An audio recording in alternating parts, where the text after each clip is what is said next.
Good morning, YouTube. Professor Jiang here with another video update on the situation in the Middle East. I wanted to originally do this talk next week because I wanted to get a haircut this weekend and surprise everyone. But on Twitter, many of you have been clamoring for the next edition in this series, so here we are. In my last video, I discussed how Isaac Newton built the intellectual foundations for Christian Zionism, which is driving American Middle East policy today. And today, I want to explain to you why Christian Zionism is such a powerful force in the world. As you know, Netanyahu is visiting Washington this week, meeting with senior lawmakers, including with President Donald Trump in the White House. And this most definitely signals that Israel and the United States will resume airstrikes against Iran, and we will see an increase in the escalation ladder in this war in the Middle East. So why is this happening? And it's happening because there are four major factions in this anti-Iran coalition that's driving this war. The first faction in this coalition, of course, are the Christian Zionists, who are trying to achieve biblical prophecy. Then you have the Zionists, who want to achieve the Greater Israel Project, which they believe is a promised land that Yahweh gave to the Israelite people as part of the covenant together. And this is made explicit in the Bible. The third faction is the global financial elite, Wall Street, City of London, because for them, if they're able to control Iran, the Strait of Hormuz, they're able to control not only the vast oil reserves of Iran, but also global trade, thus negating the BRICS project, thus negating China's Silk and Road project. Then you have the American empire, the military-industrial complex, the deep state, whatever you want to call these people. But they are first and foremost interested in maintaining American hegemony. And if they're able to control the entire Middle East, then they will be able to maintain this unipolar world. Now, when I say that these four factions are working together, you may think that they are in a dark, smoke-filled room in an underground bunker in Washington, D.C. somewhere. And that is not what's happening. In fact, it's entirely possible they don't even talk to each other. So let me give you a metaphor to explain to you how these four groups are working together. Let's just say that there's a mountain somewhere, and on this mountain, people believe that God lives on this mountain. Now, the Christian Zionists want to build a road to this mountaintop in order to be with God. Unfortunately, there are people who live on this mountain. They need to be exterminated. A war has to be fought.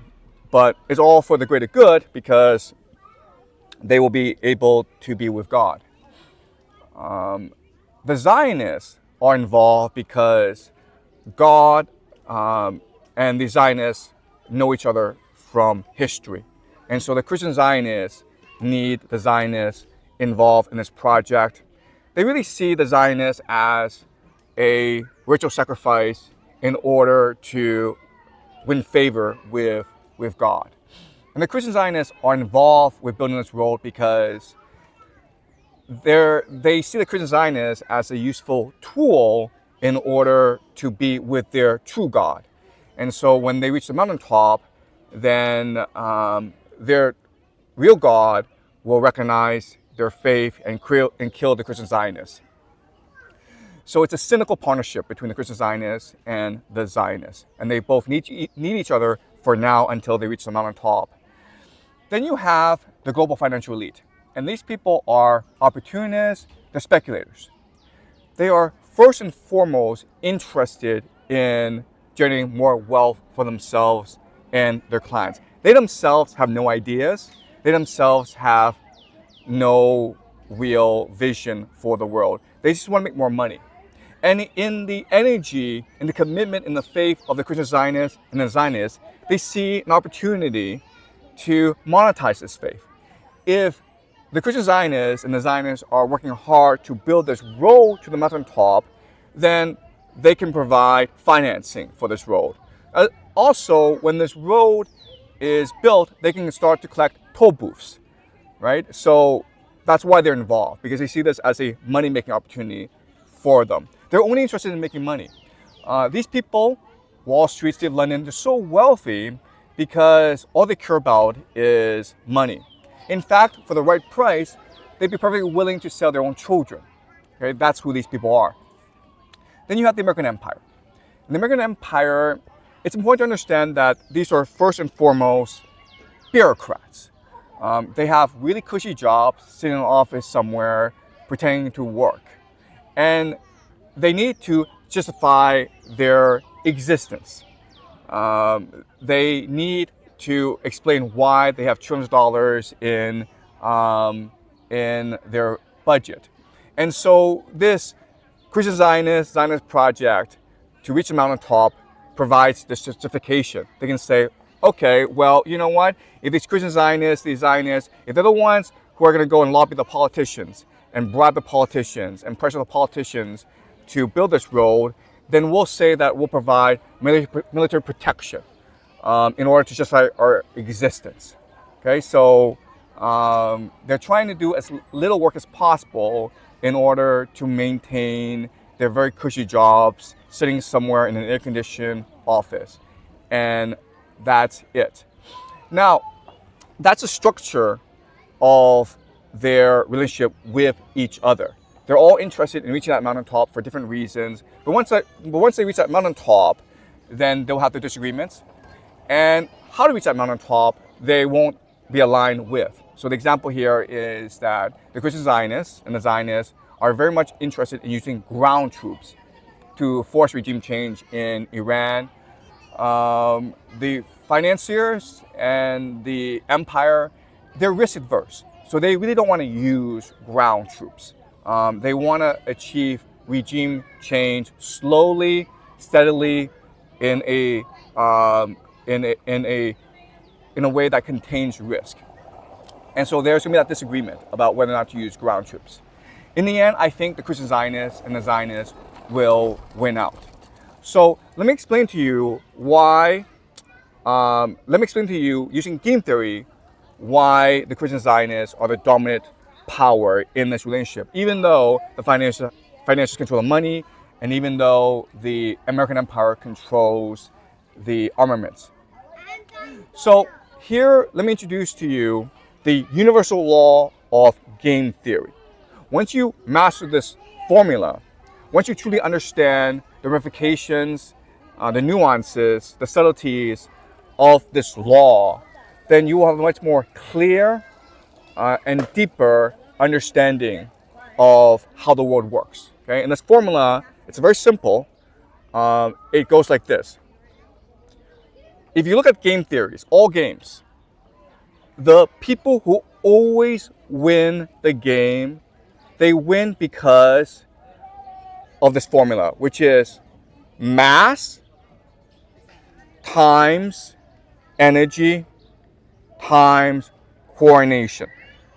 All right, so mass is just the number of people times energy, which is the level of motivation of these people, times coordination, which is the ability of these people to work together to achieve their end. Some things to keep in mind about this formula. First of all, the different factors are not weighted equally. So coordination is the most important factor, and it's weighted at least 3 times as much as mass. Then you have energy. And energy is what's second most important, and it's weighted twice as much as mass. And depending on the game, the weightings can be different. But please keep this in mind. Coordination is what really matters, followed by energy, followed ultimately by mass. So if I explain that, let me explain to you what each term means and how we can measure each factor to get a more mathematical understanding of this formula. Mass is just the number of people involved, but what's important to measure is their cohesion, how much they like each other, how much they're willing to work together. So, for example, you look at Japan and China. Japan is a much more cohesive society than China. So in terms of mass, Japan is actually stronger than China, even though China has 10 times or 5 times as many people as Japan. Then you look at energy. Energy is the level of motivation. And usually when we think of energy, we think of physical energy. But actually, in this formula, it's mental energy that really matters. Because if you think about it, it's mental energy that is the most expensive. And so you need the most amount of motivation in order to achieve mental energy. So let me give you an example of this. Let's just say there are 2 people. The first person, he's digging a hole in the ground for 12 hours a day for a whole year. Then you have another person who every day is seeking to improve himself. So he's constantly in the process of self-reflection, writing down the ways that he can improve, and creating a strategy, a formula for how he can improve himself. Well, according to this formula, the second person is expending much more energy than the first person, even though if we just look at it, it seems like it's the first person that's doing all the work, the second person just sitting around all day just thinking. And the reason why is, in the world, the 3 hardest words to say for a human being is, I am wrong. To say I'm wrong is to negate yourself, to negate your ego, to admit that you have failings. To say you are wrong is also to commit to a policy of self-improvement, self-change. It's also a tremendous loss of faith to say I'm wrong before your peers. You lower your status, you lose face. And that's why people who are more energetic, who are more motivated, they are much more open to change. They're much more willing to accept their limitations. They're much more willing to commit to self-improvement. So energy is a measure of motivation, and we can measure motivation by a group's openness to accepting its limitations, its failings. Okay, so that's the idea of energy. Then the third aspect of this formula is the idea of coordination. And coordination can be divided into two different types. The first type is conscious coordination. Second type is subconscious coordination. Conscious coordination is when you're led by someone. It could be a leader, it could be a bureaucracy, it could be a patriarch. Subconscious coordination is when there's no clear leader or clear direction, people just subconsciously work together. It's almost like a dance. And of the two, subconscious coordination is the more powerful. When people get together and they sort of conspire together, that leads to all sorts of problems. You don't want conspiracy. You don't want open conspiracies. So I'm going to explain to you why open conspiracies or secret conspiracies are bad policy. Okay? The first reason is it's really hard to maintain the secrecy of a conspiracy. Eventually, word's going to leak out that these people are conspiring together. And if word leaks out that these people are conspiring together, that forces other people to conspire together in this game. So if you are conspiring together, you have to keep it secret in order to maintain your advantage. But it's very, very hard to keep it secret. In fact, you probably waste more time and energy keeping it secret than you do in actually trying to implement your conspiracy. Okay, so that's the first reason why conspiracies are not a good idea. Second reason is, in most games, conspiracies are illegal. It's considered cheating. So you lose plausible deniability when you are conspiring together, and when you're keeping notes, and when you're meeting in a room together and plotting together. The third reason is the most important. Okay, the third reason why you don't want to conspire together is everyone has an ego. Everyone is trying to maximize his or her self-interest in a conspiracy. And that immediately leads to friction, conflict, debate. So this creates friction in the relationship. So subconscious coordination is much more powerful than conscious coordination. It allows for frictionless cooperation, and allows for plausible deniability, and allows for secrecy. So examples of subconscious coordination are families, ethnicities,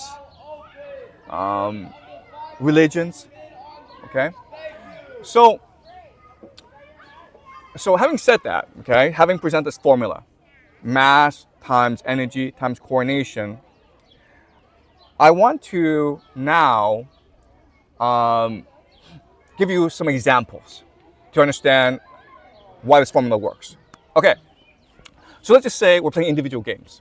Well, if we're playing an individual game, 1 versus 1, then the formula is like this. Mass becomes 1, coordination becomes 1, so we're only left with energy. So what this formula is telling us that in an individual player game, the person who is most motivated, the person who is most willing to commit to self-improvement will win this game. And the idea of constant self-improvement confirms the research of K. Anders Ericsson. He coined the phrase deliberate practice, and he argues that those who are most proficient in individual activities, whether it's music, sports, are those who are most committed to a policy of self-reflection and self-improvement, because that is the hardest thing to do. Now let's look at team sports. In team sports, the mass is constant, so we can actually take out mass. And what we're left with is the idea of energy times coordination. So in a team sport, the team that is most likely to win are the teams that are most willing to coordinate together subconsciously and most willing to commit to constant self-reflection and self-improvement. And now let's look at the third example, which is, what is the example of the most powerful grouping in human history? And that, of course, is the nation state. Okay, the nation state is the most powerful form of human organization in the world.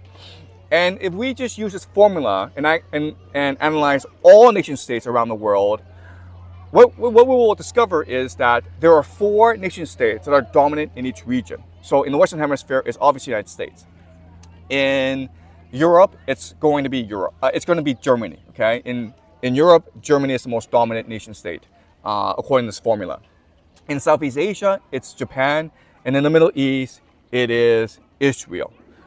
So over time, over the next 10, 20, 30 years, we're going to expect these 4 nation states to dominate each region as the world loses unipolarity and moves towards multipolarity. Okay, so now I want to discuss how to maximize this formula. Remember, the trick is, how do you create subconscious coordination in your team? And believe it or not, the answer is to have a really powerful story. A powerful story, it's a way to frame your understanding of the world, and it's also a script. It allows you to understand how to behave in a certain context. All right, so let me explain to you the power of a story. All right, let's do a thought experiment first. Let's imagine that we have the power to present every single story in human history to every single person who's ever lived and who's still alive today. And the stories we present include Star Wars, Lord of the Rings, Disney movies, Homer, the Iliad, the Bible. Every single story that humans have ever produced is presented to every single person. And then 10 years from now, we talk to every single person again and figure out what story that person most remembered and tabulate the results. When we do so, then what we will discover is that most people will have remembered 3 stories. Okay? The first story is Plato's allegory of the cave. The second story is the crucifixion and resurrection of Jesus. The third story is the second coming of Jesus. Okay? So let me explain all 3 stories. Okay, so Plato's allegory of the cave, it's interesting because it's really Plato's reimagining of the trial of Socrates. For him, his mentor Socrates, who was forced to drink hemlock by Athenians for the crime of corrupting the youth of Athens. For Plato, Socrates was this truth teller who discovered the truth of the world through philosophy. And he committed himself to revealing this truth to the Athenian people. And in response, the Athenian people condemned him to death because, as I mentioned previously, no one likes to say, I'm wrong, and no one likes to be told they're wrong. The second story, the crucifixion and resurrection of Jesus, it's interesting because it is actually a reimagining of Plato's allegory of the cave, because Jesus was this truth teller sent by God to earth to reveal the truth of the universe to people. In response, we killed Jesus. Okay, so the allegory of the cave and the crucifixion of Jesus, it's really just one story. Second coming of Jesus is really compelling because it's marking the end of history. It's telling us when everything will come to an end and when we will have achieved paradise and reconciliation with God.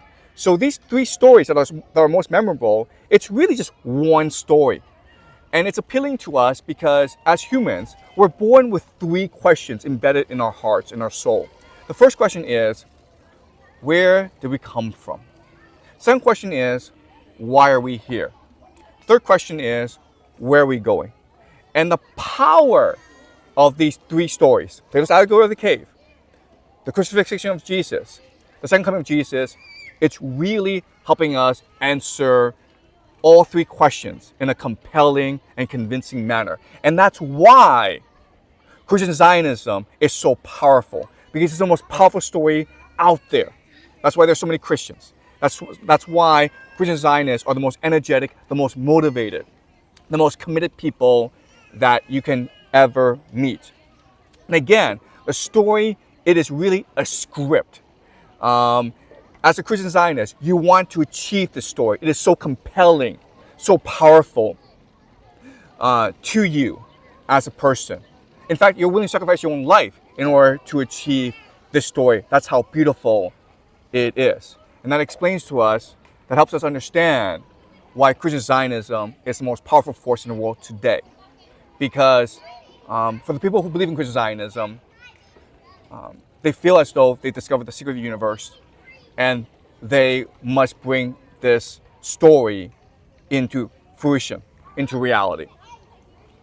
Now, next thing I want to talk about is, if it is true that this story, the crucifixion of Jesus and the second coming, is such a powerful story, then in theory, we should have seen the story. We should have seen people try to achieve the story before, and also it's telling us that the story, Christian Zionism, will never ever go away. It will continue until the end of human history. So what I will do now is tell you that actually 1,500 years ago, they also tried to achieve the completion of this story. So, 1,500 years ago, about 600 Common Era, there was this massive war going on between the two major powers of that age. The Byzantine Empire, based in Constantinople, and then you have the Sasanian Persian Empire. And this war just devastated the entire world. People were dying, people were starving, people were in debt, people were in slavery, there was religious persecution. It really felt like the end times, the end of days. Also at this time, the Jews were banned from Jerusalem, which is their holy city. It's the city of their God Yahweh. And so the Jews in the diaspora were plotting throughout all this time how to return to Jerusalem. They were kicked out of Jerusalem because many centuries before, they had fought 3 major rebellions against the Roman Empire. And in each time, the Jews lost because we're fighting the Roman Empire. And each time, the Jews went to the desert of Arabia. Why did these armies, these defeated armies, go into the desert of Arabia? Because the Romans really hated sand. They could only be safe in the desert of Arabia. And when they went to the desert of Arabia, they went there with commitment to eventually reclaim Jerusalem, to wait for the arrival of the Messiah to lead them to final victory against the Romans. And while they were in the desert of Arabia, they were interacting with the local Arab pagans. And in this interaction, there's a process of syncretization where Jewish belief was being meshed into Arab pagan belief. But as I told you, the most compelling story always wins out. So eventually, the Jewish belief that the Messiah would eventually come to create the Messianic age of truth, justice. Eventually, it won over the Arab people. And this would become the foundation for the modern belief of Islam. And so during this time, there's a widespread belief in the Arabian desert that a Messiah will eventually come to unite the Jewish people and lead them into final victory against the Roman Empire, which at this time had not become the Byzantine Empire. Back in the Jewish diaspora, they were trying to figure out how to return to Jerusalem. One group in this Jewish diaspora allied themselves to the Persians, who promised them that they would, like Cyrus the Great, take them back to Jerusalem and build the third temple for them. And at first they succeeded. The Persians were able to conquer Jerusalem, and the Jews were able to reclaim the city for themselves. And they were now in the process of building the third temple.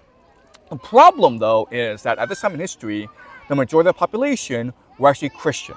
So the Christians rebelled against the Jews, and then the Christians called for help to the Byzantine Empire. At this time, a new general, Heraclius, had emerged, and he had usurped the throne from the emperor. And so now the new emperor, Heraclius, he has a legitimacy problem. And so he decided, like, the best way to prove that he in fact has the mandate of heaven, that he has the will of God supporting him, he decides that he has to reclaim Jerusalem and basically massacre all the Jews. So at this time in history, it seemed all hope was lost. Jews were being massacred. It seemed as though the Antichrist, Heraclius, has emerged to destroy the Jewish nation. Now, the funny thing about Jewish eschatology is that when all hope seems lost, when the Antichrist has emerged, when the Jewish nation is about to be completely destroyed, that's when Jewish people are most convinced the Jewish Messiah will emerge to lead them into war and into the final victory against the Antichrist and usher in the Messianic age where they will reconstitute the nation of Israel, bring everyone home from the Jewish diaspora, build the third temple, and create a millennium of peace, truth, and justice. So the Jews go into Arabian desert and now they're looking for their Messiah, the promised Messiah. And there are different candidates, but ultimately they settle on one charismatic man who is absolutely convinced that he is in fact the Jewish Messiah. We don't know his name, okay? A lot of his biography has been lost to us over the course of history, but today we refer to him as Muhammad, okay? Muhammad was the Jewish Messiah. And the Jews were looking to him to lead them into final victory against the Byzantines and the Antichrist, Heraclius. And he took up the call.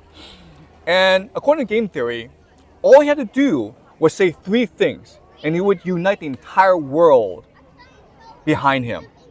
And once he did so, he would become a tidal wave to wash over the old order and build the Messianic age. All he had to do was say three things, okay? The first thing he had to say was, I am the Jewish Messiah. I'm the fulfillment of the prophecy. I am the promised one. I'm the anointed one. Okay, that's the first thing. Second thing he needed to say is that we are all the children of Abraham.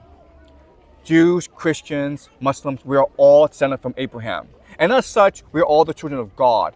And as such, this land was promised to us by God, and therefore debt, slavery, landlessness, it's all evil in the eyes of God. And therefore, we must create a revolution to ensure that everyone has land, that debt is canceled, that slavery is eliminated from this world. So that's why I'm here. I'm the Messiah to lead us to final victory in the pursuit of the Messianic age. And the third thing that Muhammad had to say in order to unite the world is, all these religious differences are idiotic. Zoroastrianism, Catholic Christianity, Nestorian Christianity, Orthodox Christianity, Judaism. It does not, these factions are against the will of God. We are all the children of God, and therefore we can all celebrate God in our own way. These factions, these divisions only exist for the priest class to exploit us, for the emperor, for the political class to unite, to divide and conquer us. Okay, so you are free to celebrate your religion. You're free to celebrate God, your faith, in any way you seem fit. Okay, and this is what eventually led to something called the Constitution of Medina, where one of the founding ideologies of Islam is religious tolerance. You are free to practice your faith in any way. You're free to love God in any way. And because he said these three things, Muhammad would lead the world's first global revolution against the established order, and thus creating the basic structure of Islam. Unfortunately, Muhammad died before he could complete his mission, but that didn't stop many Jews from believing that he was in fact the Jewish Messiah, because in their eyes, the prophecy has been fulfilled. First of all, the Arabs were able to reconquer Jerusalem and return the Jews to Jerusalem, thus reconstituting the nation of Israel. Second of all, they built the third temple. Today we call it the Al-Aqsa Mosque. It's still there in Jerusalem, you can still visit it. But back then they thought it was a third temple. And the third thing is, they did usher in a millennium of peace, prosperity, truth, justice. Today we call it the Islamic Golden Age. Okay, so for many Jews, the prophecy had been fulfilled, and that's why many Jews converted to Islam during this process. And many Jews would emerge as the top administrators, the top officials of the Islamic Golden Age, making tremendous contributions to world civilization in the process. Unfortunately, what we also know about this period is that the early followers of Muhammad, called the companions, they were all basically eliminated in the power struggle that emerged after the death of Muhammad. Okay, so I know that for many of you, this is extremely controversial history, and I don't have enough time to go into the specific details. So what I will do is, in the description below, I'm going to link a really awesome paper written by two Jewish religious historians about this time, so you can have a better understanding of how Muhammad really is the Jewish Messiah. I'm also going to link to have a lot of wiki links, so you can do some more background research into this period. It's really fascinating, and I apologize I don't have enough time to go into more details about this period. Okay, so to summarize, according to game theory, the universal law of game theory, Christian Zionists will emerge as dominant power in the Middle East. They're the ones driving U.S. policy right now. They will eventually overwhelm both the American empire and the global financial elite. They will force the United States to send in ground troops and invade Iran in order to implement regime change. And they will basically get whatever they want. So it seems as though we figured out history. It seems we're able to predict the future by using game theory properly and systematically. And honestly, we're able to have a very clear insight into the trajectory of history. The problem, though, is game theory is not that easy. Okay? Why? Because according to game theory, when it seems like they structure the game, when there seems to be a trajectory, when the players are obvious in their moves, when there's certain inevitability to the decision making of certain players, what will happen is a new player will emerge who see the contours of the game being played, and he will manipulate events and change the course of this game to benefit himself and his group. Okay? Now, Hegel's name for this person, for this player, is the world historical figure. Nietzsche's name for this player is the Ubermensch, the Superman, the person who's able to step outside of history and control the reins of history in order to achieve his own ends. And by doing so, he's able to forever change the course of human history. Now, according to game theory, now that the game, the structure of the game has been, it's pretty clear, the Ubermensch will now emerge. And in fact, today we do have the Ubermensch. And this Ubermensch will manipulate the game in order to achieve his vision. And he will forever change the course of human history. And this person's name is Vladimir Putin. So in my next video, I'm going to discuss who Vladimir Putin really is, what he wants, and how he will achieve his vision. So thank you for today. I hope you enjoyed the talk, and I'll continue the talk next week. Also, some of you in the comment section have been telling me how much you want to support my work, and I'm really grateful for it, and I would really appreciate your support. So what I've done is I've set up a Buy Me a Coffee account. So you don't have to do it. I'm committed to educating you for free. You don't have to pay me anything. You don't have to give me anything. But I would really appreciate it if you have the means to buy me a coffee. Okay, the link is down below. So thanks a lot, and I will see everyone next time.